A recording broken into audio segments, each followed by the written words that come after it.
Les damos la bienvenida a nuestro quinto evento en vivo del MOOC de Agroecología, el MOOC que es organizado por el INTA de Argentina y Supagro de Montpellier, Francia. Estamos en la secuencia 3, que corresponde a las 4 situaciones de implementación de la agroecología.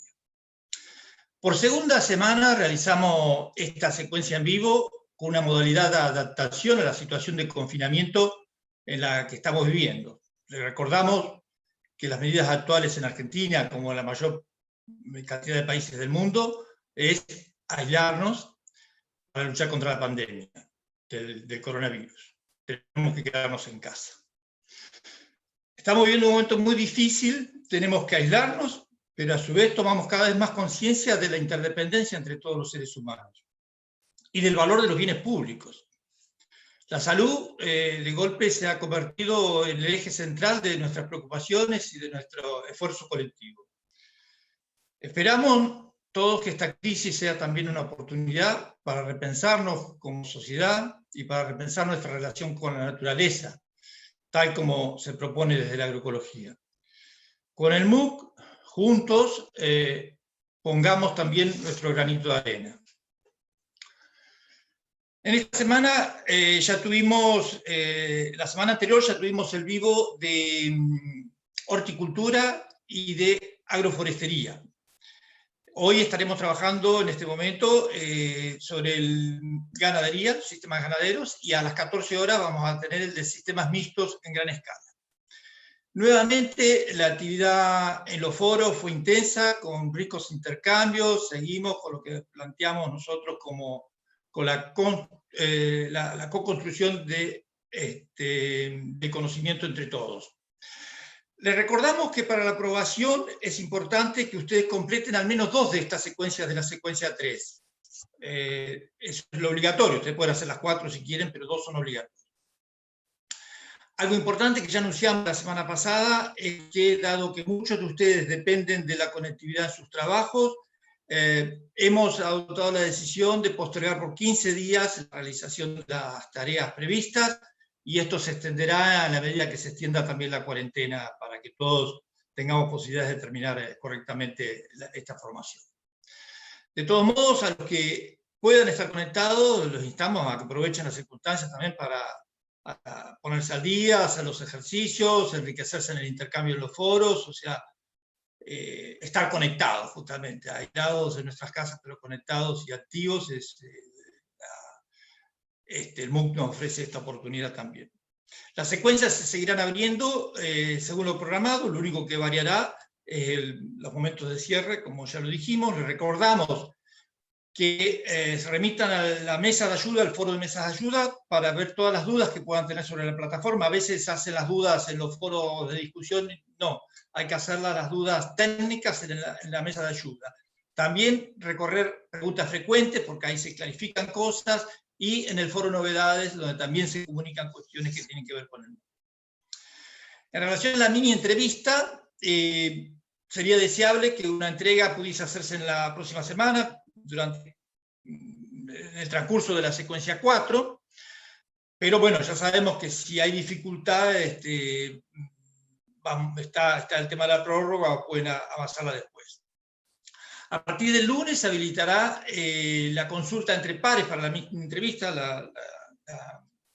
lo habilitará de espacio de evaluación entre pares, y también un espacio para que ustedes puedan compartir la mini entrevista con el resto de los participantes. Obviamente que en el contexto que estamos viviendo, ya lo dijimos la semana pasada, hay que adaptarse a la mini entrevista, no podemos salir al terreno seguramente, en ningún caso. Entonces, bueno, usar teléfono, Skype o otro tipo de medios para hacer la entrevista. Hubo muchas consultas en este sentido, algunos planteaban, bueno, puedo hacer un ensayo porque no voy a poder salir afuera. Vamos a ser flexibles, pero mantenemos la idea de que lo ideal es que hagan algún tipo de entrevista, aunque sea un experto, algún contacto telefónico, que haga lo que sea, complementando la idea de ensayo que puedan ustedes realizar. Pero bueno, en ese sentido vamos a ser flexibles, pero propugnamos que la entrevista de alguna manera se pueda hacer. Ustedes ya han comenzado a realizar las actividades entre pares de la secuencia 3, esto está funcionando bien. A los que no lo han hecho, lo incitamos a que lo hagan, porque eso les permite ir avanzando y aprovechando plenamente el espacio de cooperación en el curso. Y es fundamental que luego de que ustedes carguen sus propias respuestas a los ejercicios, sigan participando, porque van a recibir ustedes consultas para evaluar a sus compañeros, y esa participación es lo que permite que nada se atrase.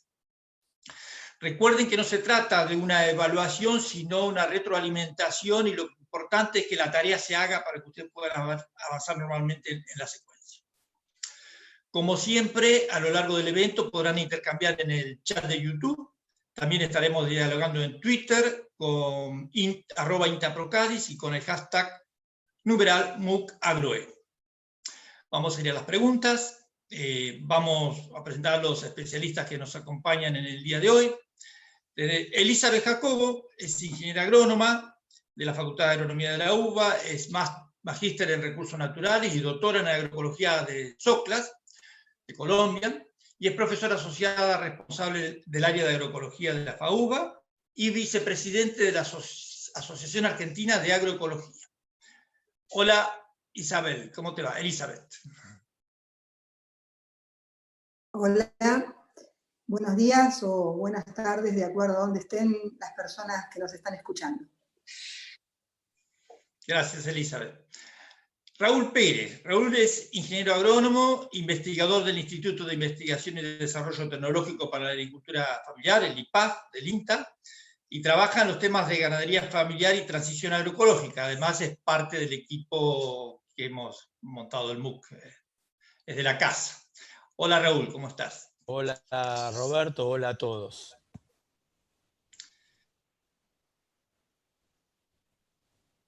Rodolfo Franco, de Uruguay, magíster en Ciencias Vegetales por la Universidad de la República. Se desempeña como docente en la sede Tacuarembó de la misma universidad, en tareas de investigación, enseñanza y extensión en las temáticas de agroecología, ganadería familiar, sobre campo natural y extensión rural. Muy buenos días a todos. Un placer estar con ustedes. Muchas gracias por la invitación y estamos a las órdenes por las inquietudes que se presenten y para el intercambio que se genere. Gracias, Franco. Como cada semana tuvimos un equipo de colaboradores que le agradecemos infinitamente, que buscó sintetizar las principales cuestiones que ustedes plantearon, que los participantes plantearon.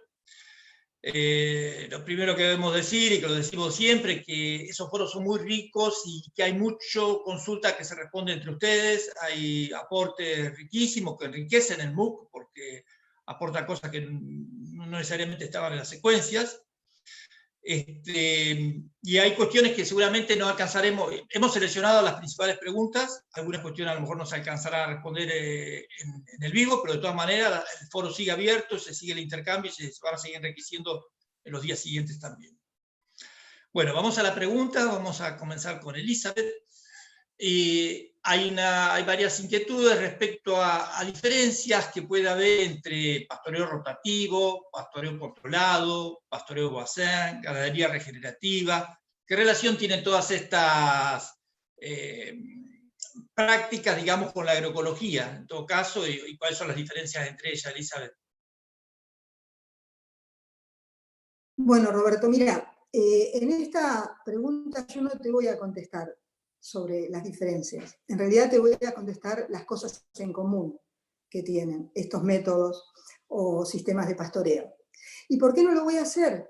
No lo voy a hacer porque en realidad estos son sistemas o métodos que se han conocido, porque se han documentado y se han desarrollado en distintos lugares del mundo.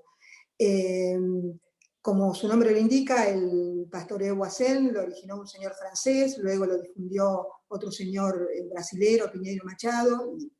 El pastoreo regenerativo fue originado por un señor africano, Alan Savory, y que se ha difundido muchísimo en todo el mundo a partir de una gran estructura que pudo armar. El pastoreo controlado, por su parte, es una metodología de pastoreo bastante más local, que se desarrolló a partir de la Facultad de Agronomía de Buenos Aires, pero bueno, de un señor denominado Dregibus, que fue profesor de esa casa. Pero así como estos sistemas se han difundido por estas razones, porque se han documentado, y hay otros sistemas de pastoreo que no tienen nombre algunos, otros que tienen nombre, y que son tan efectivos de acuerdo a cómo se lleva a cabo como estos.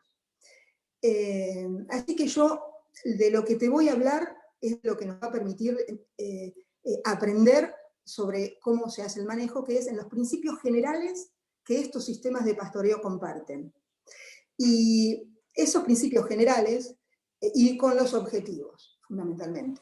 Los objetivos que estos sistemas de pastoreo comparten, y que son objetivos absolutamente agroecológicos, tienen que ver con aumentar la productividad de forraje, por supuesto aumentar la productividad ganadera a partir de este aumento, pero no con el uso de insumos, sino con tecnologías de procesos que permiten que permiten dinamizar los ciclos y los procesos del ecosistema.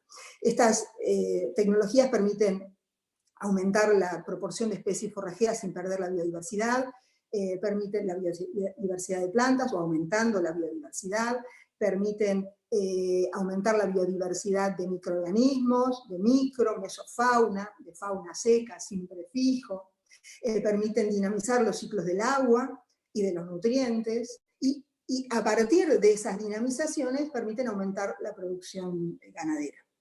Esos son los objetivos de cualquiera de estos sistemas. Y los principios a partir de los que esos objetivos se pueden realizar son pocos y tienen que ver básicamente con que los pulsos de pastoreo, o sea, los pastoreos que los animales realicen, sean eventos cortos y con alta intensidad.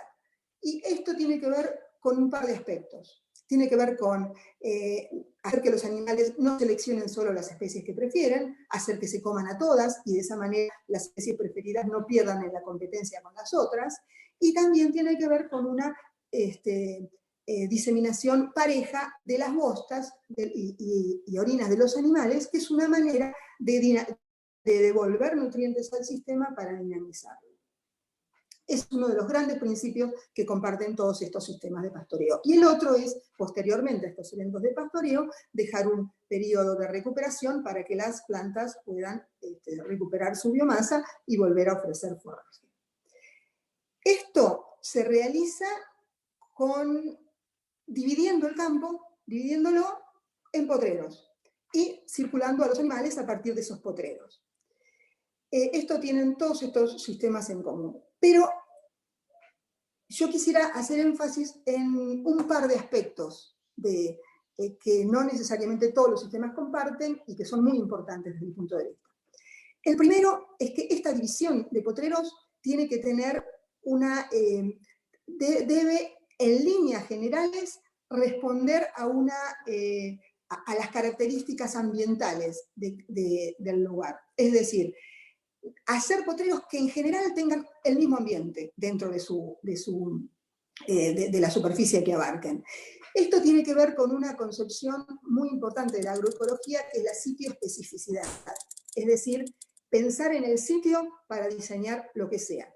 Y si uno no separa ambientes en general, puede haber particularidades en las que también hay que pensar, pero en general no separa ambientes. Por ejemplo, en los bajos salinos de la Pampa deprimida, si uno los pastorea con esos criterios generales, con puntos de utilización y descanso cuando producen biomasa, y uno los pastorea en verano con ese criterio,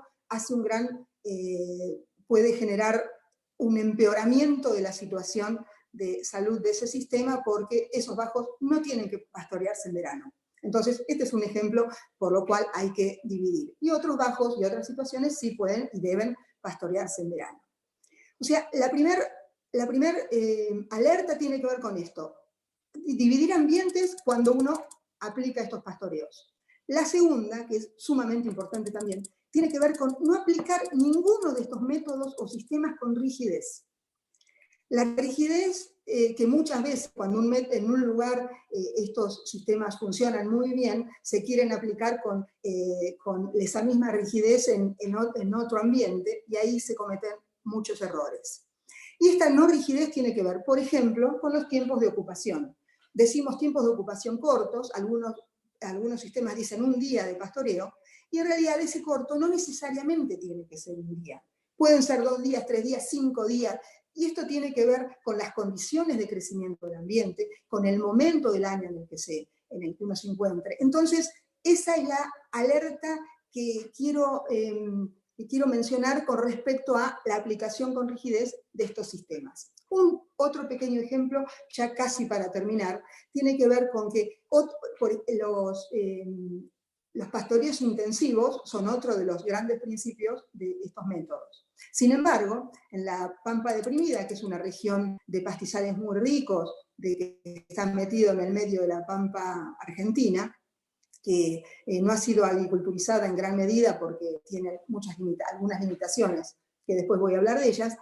En estos ambientes, en primavera, cuando la oferta forrajera es muy alta, cuando hay una gran biodiversidad de especies, y cuando los animales de cría, las vacas, deben recuperar estado corporal para tener una buena proporción, esos pastoreos intensos irían en contra de este objetivo de recuperación de estado corporal. Entonces, con estos pequeños ejemplos lo que quiero mostrar es que lo importante es seguir los principios generales, pero luego adaptarlos localmente. La adaptación local de estos principios generales es lo que le da riqueza y lo que nos permite aprender colectivamente de los pastoreos. Y ahora sí, para terminar, lo que quiero decir es que esa adaptación local debe realizarse, por supuesto, con el productor o campesino, que es el principal involucrado, con los grupos de productores o campesinos con los cuales trabajen, o con los profesionales investigadores que trabajen asociados a ellos, que es lo que va a garantizar esa verdadera apropiación, y no con estructuras comerciales organizadas, como muchas veces sucede. Bueno, eso es todo, Roberto. Muchas gracias, Elizabeth. Muy interesante tu explicación. Preguntamos por las diferencias, nos planteaste todas las cosas comunes y lo bueno del conjunto. Está muy, muy interesante tu explicación, muy clara. Vamos a preguntarle a Raúl, continuando un poco con las mismas ideas, creo, porque sobre cuáles son las prácticas que debería adoptar alguien que quiere empezar con el manejo agroecológico. O sea, estamos en lo mismo, pero para iniciar, ¿cuáles serían las mejores estrategias, las mejores prácticas, Raúl? Bueno, en principio, digamos, no hay recetas universales en la agroecología. Entonces, es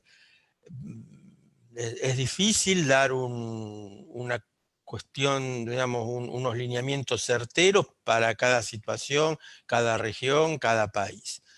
Pero cuando yo pienso en el diseño o rediseño de sistemas, siempre pienso en unos ejes de transición agroecológica que me parece que es útil mencionar.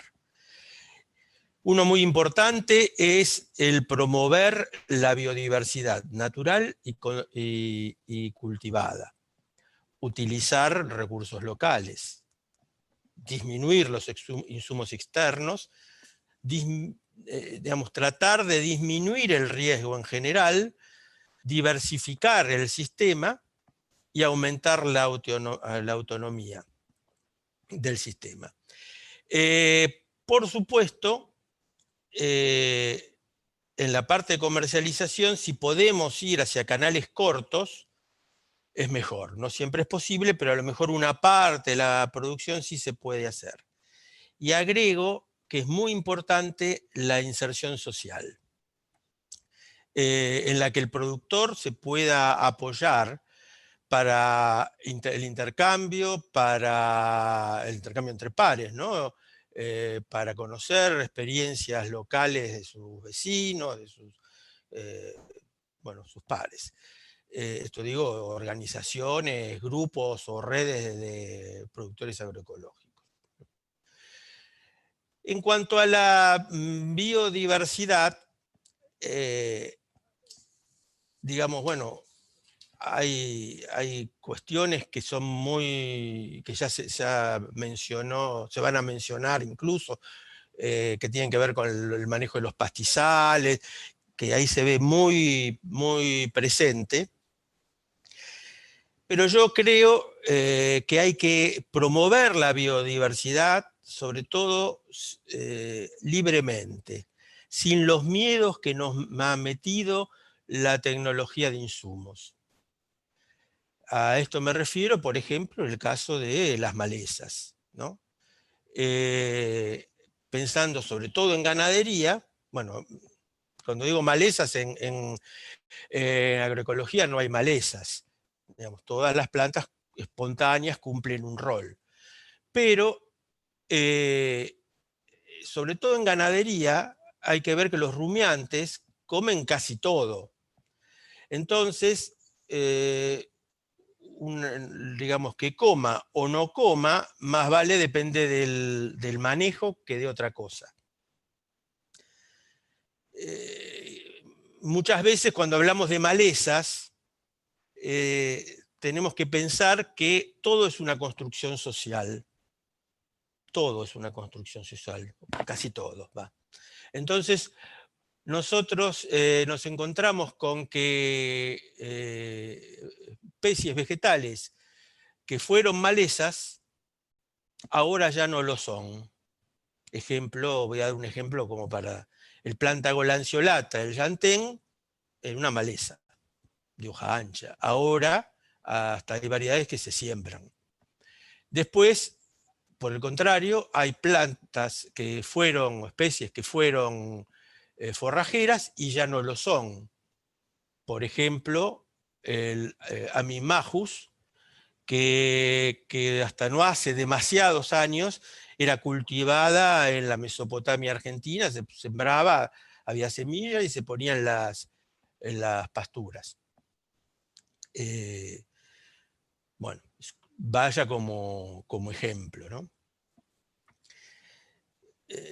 Después, por otro lado, cuando hablamos de plantas tóxicas, muchas veces pensamos con terror de las plantas tóxicas, y en realidad los animales no comen la mayoría de las plantas que son tóxicas, sí, en absoluto, digamos, que son tóxicas porque tienen gusto o aroma o olor desagradable, no las comen.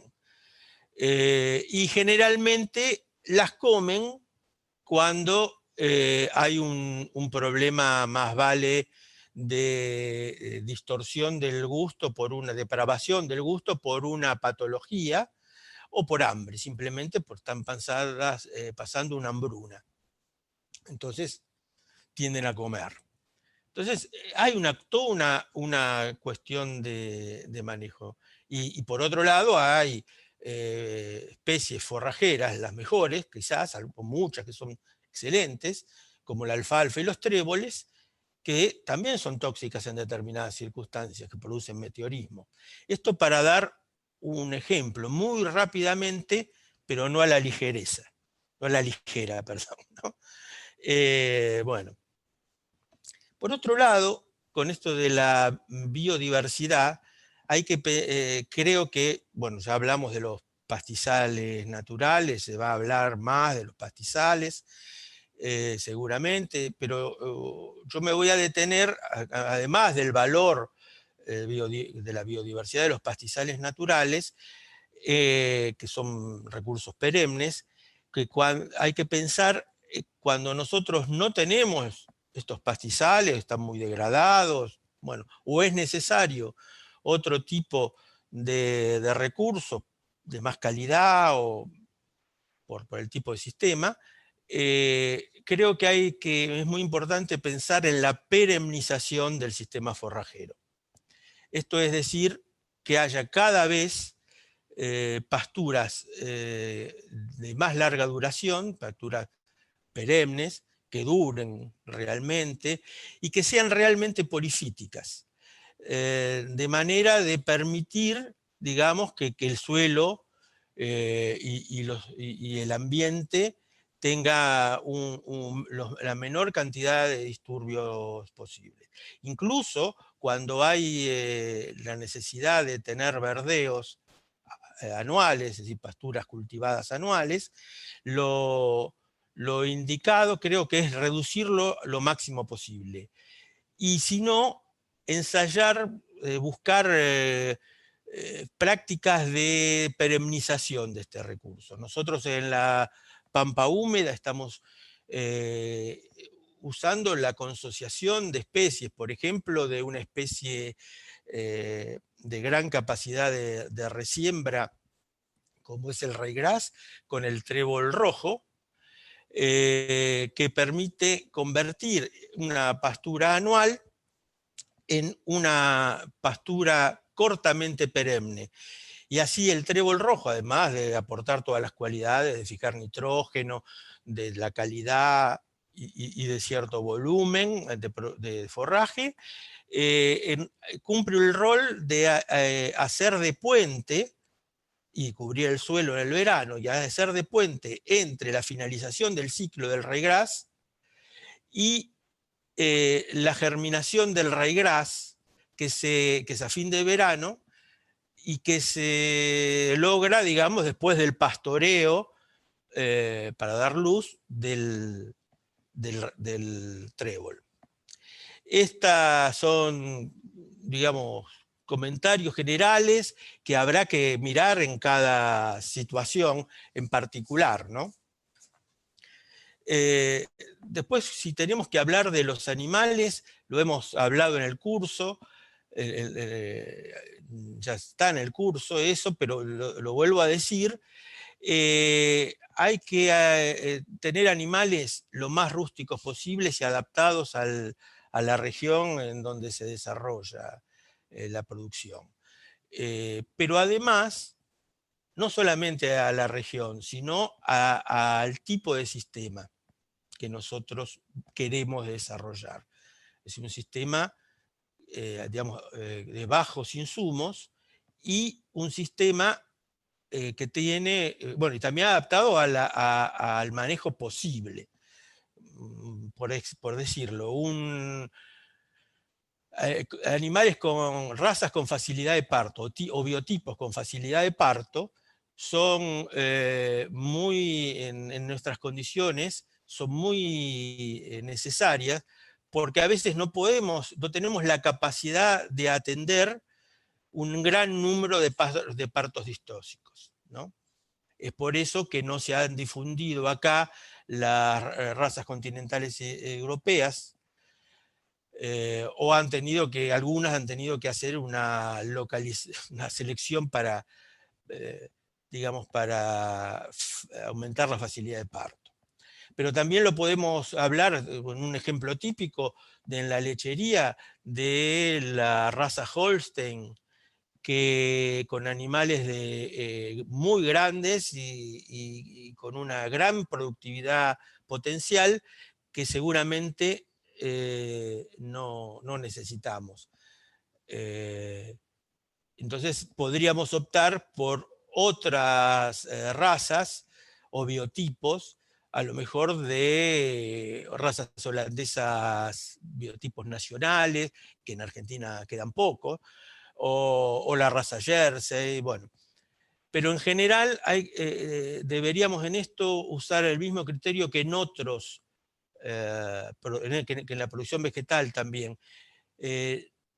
Más allá de buscar rendimientos potenciales que son difíciles de alcanzar en un sistema de bajos insumos y en el cual buscamos disminuir los riesgos y aumentar la autonomía,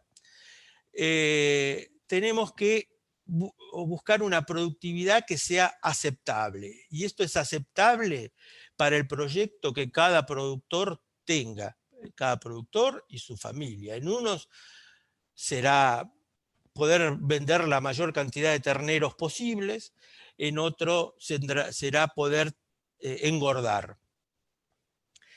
Después, en cuanto podríamos hablar de la sanidad. No soy veterinario, me cuesta hablar de esto, pero hay que decir que más allá de las vacunas obligatoriamente, que son obligatorias por ley, debemos prestar especial atención en las enfermedades zoonóticas, las que son transmisibles al hombre. Por eso es importante tener, sobre todo en producción lechera, animales libres de brucelosis y tuberculosis, por ejemplo.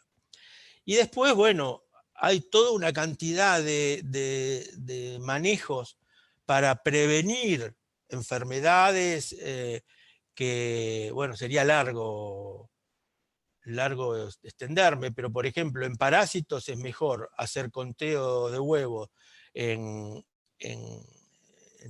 la bosta, en el estiércol, que hacer desparasitaciones programadas, que no solo provocan seguramente resistencias en los parásitos, sino que contaminan el ambiente.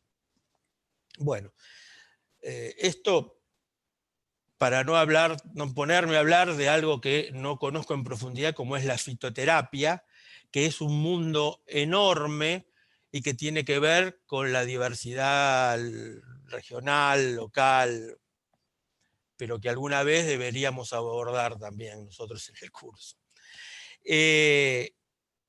Otra cuestión que habíamos hablado es la diversificación del sistema. Yo creo que es muy importante para minimizar el riesgo.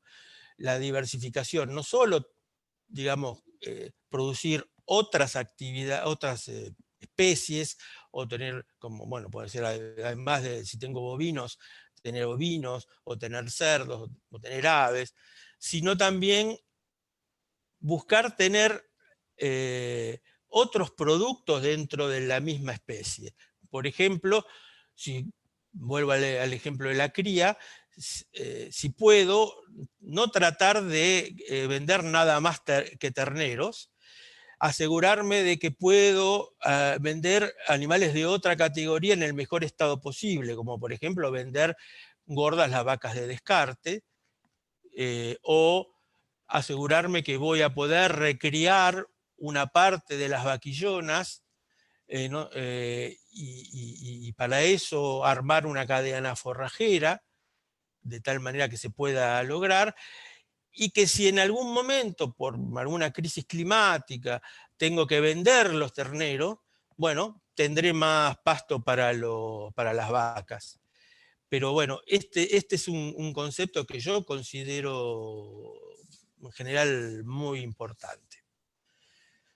Bueno, en principio y muy general, yo creo que por estas líneas de trabajo hay que ir para rediseñar, y me quedo corto en explicaciones seguramente, pero hay que ir para rediseñar un sistema ganadero agroecológico.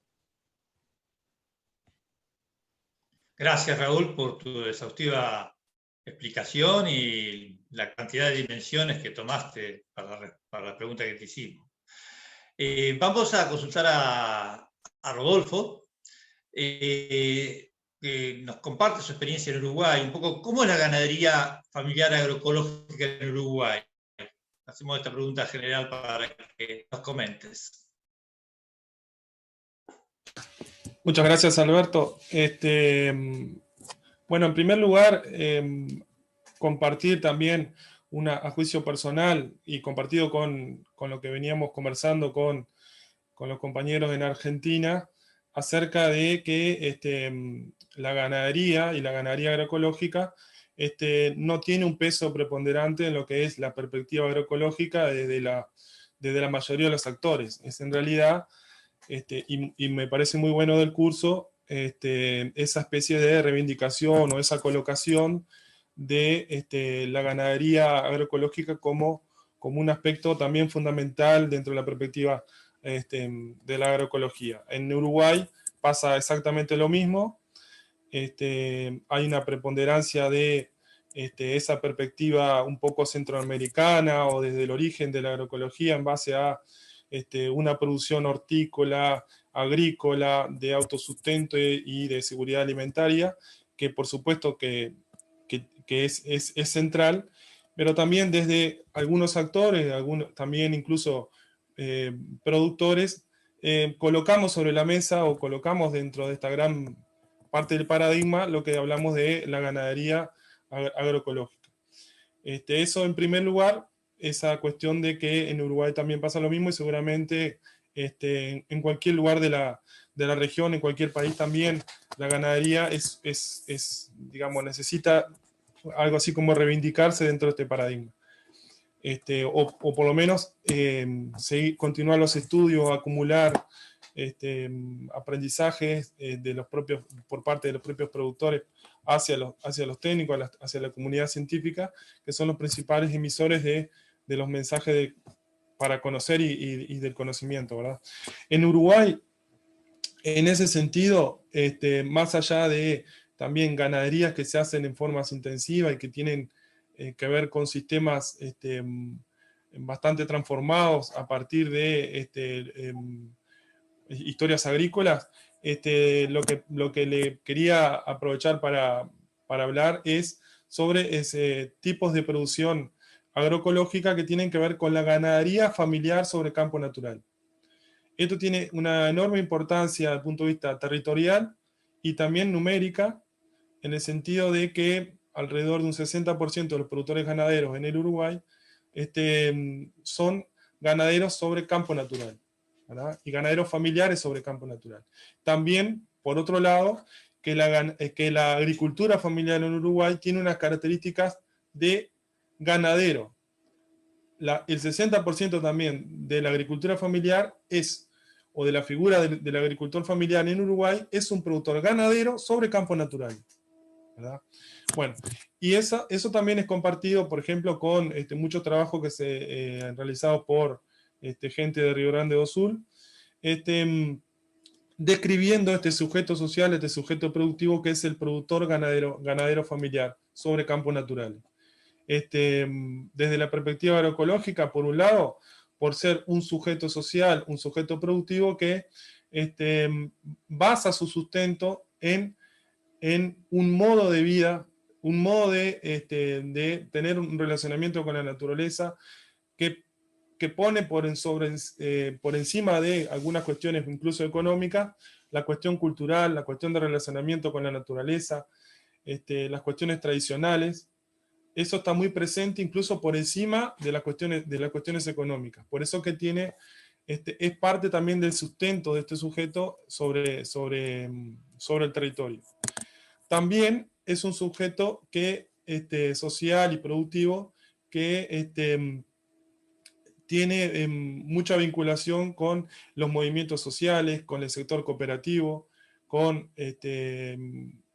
las asociaciones agrarias que se forman, en diversos tipos de reivindicaciones, incluso de tipo hasta político, y políticos relacionados, por ejemplo, a la tierra, por ejemplo, relacionados con las preservaciones ambientales, con el acceso a la tierra, bueno, ya lo que venía diciendo. Y eso también habla de, está contemplado dentro de lo que es el paradigma agroecológico, y el productor familiar ganadero también tiene esa característica que veníamos mencionando. Y otra pata muy importante, por supuesto, es que este productor ganadero se basa su sustentabilidad también en el uso y manejo del campo natural, en el uso y manejo del recurso natural que es integrante del bioma pampa, que son los campos naturales, ¿verdad? También es compartido, por supuesto, con una parte de Argentina, por supuesto, todo el Uruguay y Río Grande do Sul, que es el bioma pampa. En este bioma pampa, donde tenemos un recurso de campo natural que es notablemente biodiverso desde el punto de vista de las especies. Si uno lee los trabajos de Altieri, por ejemplo, sobre las propiedades de los sistemas biodiversos, perdón, creo que es de Altieri, ahora no me acuerdo, el campo natural y sus más de casi 400, 500 gramíneas son sistemas muy biodiversos desde el punto de vista de las especies. Y tienen enormes propiedades, entre las que se destacan, por su biodiversidad de especies, la resistencia y la resiliencia que le da esos sistemas. ¿no? Un sistema cuando, en la medida que está apareciendo, por ejemplo, déficit hídricos, hay un sinnúmero de especies que empiezan a cambiar la frecuencia por aquellas que están más adaptadas a esas condiciones. Y eso es un sistema que resiste los cambios, ¿no? ¿Verdad? Y después también, por ejemplo, cuando después de la seca, donde se restablecen condiciones hídricas, por ejemplo, que empieza a llover, hay un sinnúmero de especies que empiezan a aumentar la frecuencia y empiezan a responder en forma muy rápida a los cambios que se vienen presentando. Y esos son, por ejemplo, bueno, lo que veníamos hablando de resistencia y resiliencia que les da por ser sistemas muy biodiversos. Y en eso se sustenta el manejo sobre campo natural, que tiene una enorme importancia para el Uruguay y por ser un sector productivo que se encuentra sobre todo como gran responsable por la preservación de ambientes. Ustedes saben que la ganadería familiar tiene una enorme resistencia con la expansión de la agricultura y la forestación, entonces se encuentra bastante concentrada, y esto es también compartido con, por ejemplo, estudios que he visto en Río Grande do Sul, concentrada en lugares de menor potencial productivo, y muchas veces coincide con lugares topográficos donde están las fuentes de agua, de ríos y de arroyos. Allí está la agricultura familiar y la ganadería familiar gestionando y manejando esos sistemas de producción. Un poco dejaría por acá. Entonces, más que nada la reivindicación que hacemos sobre el tema de la ganadería familiar sobre campos naturales, base del sustento y otras particularidades que tiene la ganadería familiar en cuanto a los valores culturales, sociales, del modo de vida y también de resistencias de movimientos sociales que están asociados a este actor. Muchas gracias, Rodolfo. Muy interesante esta adaptabilidad a las condiciones locales, donde el pastizal natural aparece como factor clave. Queremos contarles que hay 340 participantes que nos están siguiendo en vivo, están conectados de 12 países, de Colombia, Ecuador, Argentina, México, Honduras, Venezuela, Uruguay, Perú, España, Francia, Nicaragua y Brasil. Siempre es muy internacional nuestro curso. Elizabeth, nuevamente, muchos consideran que la producción ganadera compite con la alimentación humana. A veces es criticada la ganadería por esto. Mucha energía y no sería eficiente, digamos, para la problemática de la alimentación humana. ¿Esto es así o es tan así? ¿En qué circunstancias podría ser válido y en otras no? ¿Qué nos podés contar? Bueno, la ganadería agroecológica no compite, te puedo decir sin lugar a dudas que no compite en absoluto con la alimentación humana. Y para eso voy a seguir la línea del colega uruguayo. En nuestro país, como en otros países, obviamente, hay lo que se llama suelos con aptitud agrícola, suelos que son buenos y adecuados para hacer agricultura por sus capacidades, porque la agricultura no es un disturbio importante, y suelos que no la tienen, suelos que no son aptos para hacer agricultura. No son aptos por razones, no son aptos porque la agricultura no tiene bajos rendimientos, pero básicamente no son aptos porque la agricultura es un disturbio ambiental muy importante en ellos. En nuestro país, esos suelos son más de la mitad del territorio, alrededor del 60% del territorio, y están ocupados por pastizales. En realidad, en este momento solamente quedan los pastizales de esa palangana que hay en el centro de la provincia de Buenos Aires, que es la Pampa Deprimida, que compartimos con Uruguay y con Brasil, pero también hay estepas desérticas en el sur, en la Patagonia, también hay sabanas y monte en el oeste del país, donde las limitantes para hacer agricultura no son los suelos necesariamente, sino que es la falta de agua. Y también hay territorios boscosos en el norte del país, toda la región chaqueña, de la cual ya se habló bastante en la secuencia pasada, donde hacer agricultura en esos ambientes es una práctica totalmente insustentable. En todos esos territorios donde la agricultura, que produciría alimentos para consumo animal, no es una práctica adecuada, la producción que se realiza es la producción de vacas y cabras, distintos modelos productivos, pero todas tienen en común que hay producción de carne.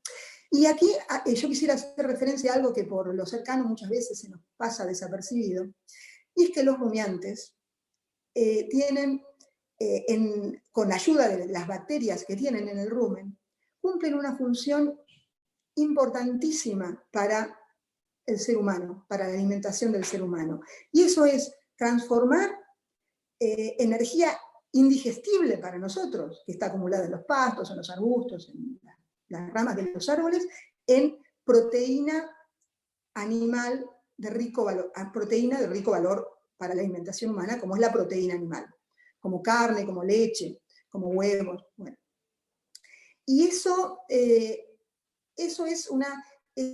algo de lo que no nos podemos olvidar cuando hablamos de sistemas agroecológicos. Y no nos podemos olvidar porque los animales cumplen esa función clarísima para producir alimentos, y además en esos territorios, y aquí no voy a describir para nada porque el colega uruguayo lo ha descrito con muchísima claridad, viven la mayoría de los productores, en nuestro país viven la mayoría de los productores familiares y campesinos de nuestro territorio. Y viven ahí porque ahí el modelo agroindustrial no es que no ha podido entrar, ha entrado con los desastres que ha generado, pero ha entrado con mucha menos intensidad.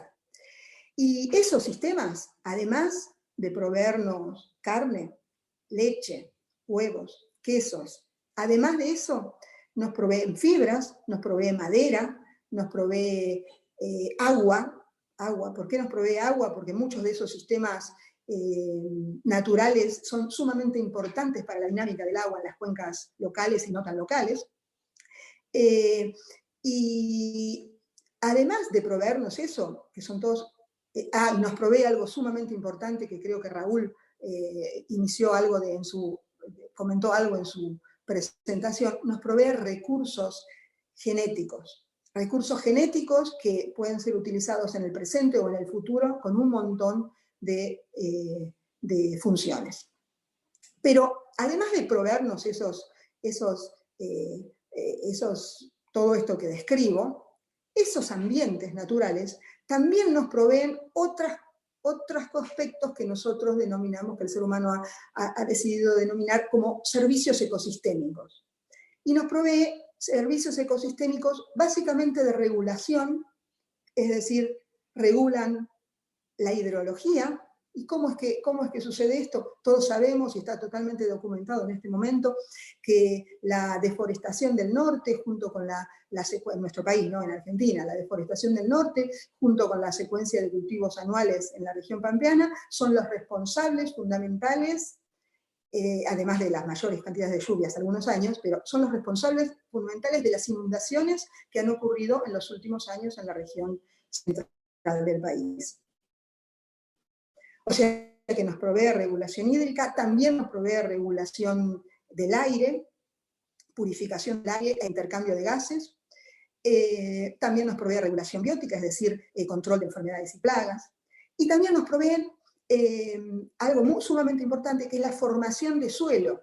Estos ambientes naturales, por supuesto, siempre bien manejados de la manera que comentábamos comentaba yo en la primera pregunta, con esos principios, esos ambientes generan suelo que es necesario para la provisión de los otros servicios ecosistémicos. Entonces, para retomar un poquito, porque me describí un poquito la situación, lo que yo quería decir con esto es que en los ambientes no agrícolas, donde los suelos no son agrícolas, la ganadería provee todos estos servicios. Y en los suelos agrícolas, la ganadería provee tiene otra función en la que no me voy a extender para nada porque seguramente esto se va a tratar en la próxima secuencia. Tiene que ver con recuperar suelo luego del ciclo agrícola, interrumpir ciclos de especies espontáneas, dar estabilidad al productor, etc. Donde sí, y ahora sí para terminar, donde sí la ganadería compite fuertemente con la alimentación humana es en esos sistemas que el ser humano ha generado, que son los sistemas, una de las cosas más insensatas que yo entiendo desde el punto de vista de la producción de alimentos, que son los sistemas de engorde a corral, donde a los animales se los alimenta con alimentos humanos y con muchas otras cosas, digamos, con otras cosas, que no voy a hacer mucha referencia a esto porque ya es bastante conocido, no solo este tema de la competencia con la alimentación humana, sino todo el resto de los problemas ambientales que los feedlots o los sistemas de engorde a corral, las consecuencias que tienen para nosotros. Así que. Gracias, Elizabeth. Evidentemente, con la calidad de nuestro especialista podríamos hacer un programa de 2 horas, pero vamos a tener que ajustar un poquito los tiempos porque ya estamos llegando a la hora prevista. Nos quedan algunas preguntas, así que las próximas las vamos a pedir a hacerlas lo más sintético posible para que alcancemos a dar lugar a algunas de las que el público está presentando en este momento. Le comentamos que se sumó Bolivia también, de los países que nos están siguiendo. Rodolfo, sintético si es posible, ¿cuál es la importancia del bienestar animal en la ganadería agroecológica? Bueno, muchas gracias. Bueno, el bienestar animal es muy importante, está íntimamente relacionado con los sistemas agroecológicos, son los sistemas ganaderos agroecológicos, y por definición estamos hablando del bienestar del animal. Entonces, es un animal que se siente sin estrés, es un animal que no tiene problemas nutricionales, es un animal que no siente sed, que está libre de miedo, y hay un aspecto clave que es la cuestión de que es un animal que puede expresar normalmente su comportamiento normal. Por ejemplo, parece algo tan obvio, pero el hecho de que el animal pueda tener un comportamiento como herbívoro parece una cosa muy obvia, pero es una cuestión muy importante, tomando en cuenta el otro extremo de, por ejemplo, los encierros a corral, que el animal cada vez se comporta menos como herbívoro, sino como una especie de monogástrico, donde en realidad lo que se trata es cada vez menos de que el animal utilice ese rumen y ese aparato digestivo complejo, tan rico, tan complejo, y que tanto nos ha dado a la humanidad, ¿no? Entonces, que exprese su comportamiento normal como especies es una cuestión muy importante dentro de lo que es la característica de bienestar animal. Ese comportamiento normal, digamos, un objetivo en sí mismo, pero también que repercute en menor estrés, beneficios en la salud, el animal que esté cómodo, que se sienta seguro, ¿verdad? Y por supuesto eso tiene enormes beneficios en lo que es, primero, digamos, ni que hablar, productividad del animal, un animal que está en esas condiciones de bajo estrés y en bienestar, es un animal que va a producir, no tiene que ser como en el caso de los encierres, por ejemplo, que es una batería de insumos necesarios para compensar esa falta de bienestar del animal, como enorme batería de químicos para que el animal pueda estar en esa enorme aglomeración de animales con estrés de todo tipo. Lo que hablamos de la productividad del animal se expresa en fertilidad, se expresa en diversos aspectos. También valores éticos y filosóficos que están contemplados dentro del paradigma agroecológico, muy importante y un objetivo en sí mismo desde el punto de vista de la sanidad, del bienestar animal. Eso repercute también, además de productividad, de valores éticos y filosóficos, en menores costos para quien produce. También existe, digamos, también beneficio desde el punto de vista de la facilidad de manejo, de la practicidad. Eso va de la mano también de generar condiciones, por supuesto, desde la mayor disponibilidad de pasturas y forraje, hasta todo el tema de las instalaciones para el animal. Entonces, tenemos un montón de beneficios, no solamente productivos, que tienen que ver con el manejo del bienestar animal. Provisión de abrigos y sombra, ni que hablar, provisión de agua de calidad, que el animal no beba directamente en el abrevadero, sino que mejorar las condiciones para su acceso de agua limpia. Bueno, por supuesto que la parte sanitaria, también hay experiencias a nivel local y seguramente en Argentina sobre alternativas al uso de químicos. Entonces hay un sinnúmero de prácticas y que en cada lugar y en cada localidad y cada productor puede estar pensando en términos de manejo del estrés del animal, del bienestar, cuáles serían los factores o las adecuaciones del sistema que permitan que el animal tenga un buen bienestar y nos permitan obtener esos objetivos que ya habíamos nombrado. Muchas gracias, Franco. Muchas gracias, Franco. Evidentemente, con el bienestar animal nos beneficiamos todos. Elizabeth, es una pregunta que no es para 2 o 3 minutos, pero te vamos a pedir que trate de ser sintética, porque es una pregunta muy importante. Se suele acusar a la ganadería que es responsable en la producción de gases de efecto invernadero. Entonces la pregunta es ¿cuánto hay de cierto y cuánto no? Depende de cada sistema, seguramente, como anticipaste con el tema de competencia. Si nos puedes decir algunas palabras respecto a esto. Mira, Roberto, antes de hablar de los sistemas en particular, tengo que hablar de un aspecto general que tiene que ver, lo voy a hacer muy rápido, con esto del tema de la responsabilidad de la ganadería en la producción de gases de efecto invernadero. Esto tiene su origen en un documento del año 2006 de la FAO, la Larga Sombra del Ganado, se llama ese documento, donde se responsabilizó a la producción ganadera por la producción del 18% de los gases de efecto invernadero del planeta. Y a partir de ahí, eso quedó sumamente arraigado en las creencias las creencias de la comunidad científica y de la gente. Quedó arraigado a pesar de que posteriormente a ese documento se volvieron a hacer los cálculos sobre cuán responsable era la ganadería en la producción de gases, y esos cálculos bajaron del 18 al 3%. Es una cosa muy extraña y que yo sinceramente he pensado muchas veces si eso podía, porque fueron muchos errores metodológicos, pero yo he pensado muchas veces si esa tamaña torpeza podía tener algún objetivo que tenía que ver con la desocupación de tierras para agricultura y para el avance del modelo industrial. No tengo una respuesta, pero lo que sí digo es que eso que se generalizó y que quedó tan arraigado en la creencia de muchos investigadores y muchas personas del común, no es cierto.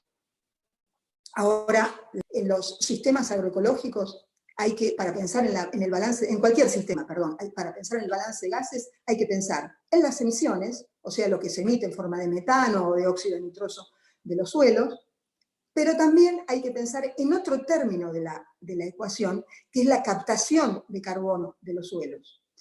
Y este último término, si bien ahora se está empezando a tener en cuenta en esa fórmula, ha sido olvidado también por mucho tiempo.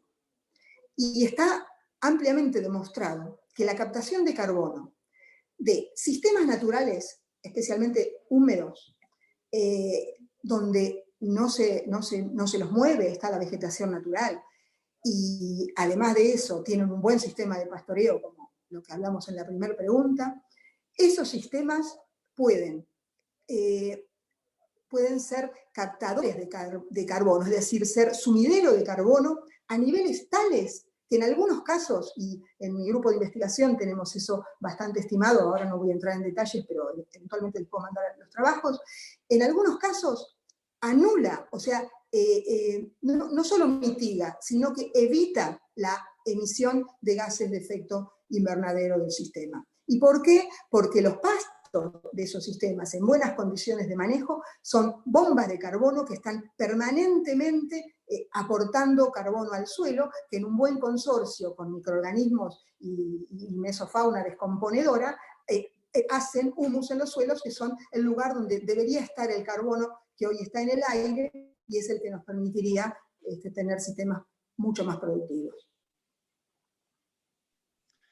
Muchas gracias, Elizabeth. Evidentemente hay que pensar en qué tipo de ganadería hacemos, no se puede culpar a la ganadería en términos globales.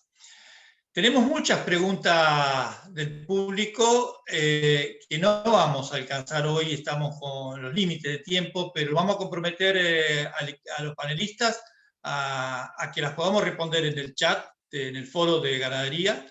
De acá a los próximos días, Raúl puede coordinar esa tarea para que todas las preguntas puedan ser respondidas en el chat.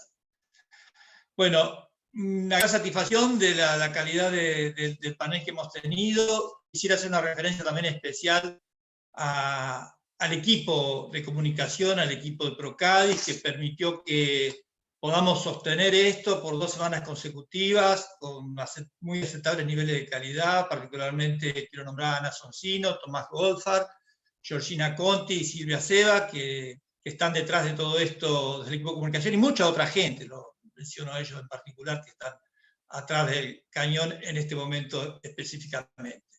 Les recordamos que el día de hoy estaremos terminando la secuencia 3, a las 14 horas nos encontramos para ver la secuencia mixta en gran escala, y con eso estaremos completando las 4 secuencias de agroecología, las 4 implementaciones de agroecología que contempla la secuencia 3. El próximo viernes, a las 12 horas, tendremos el vivo referido a la problemática de la transición a la agroecología, y en el siguiente, sería el último encuentro, estaremos trabajando sobre las mini entrevistas y los autorrelatos que ustedes nos habrán compartido. Los esperamos en un rato, a las 14, con el vivo de sistemas mixtos en gran escala.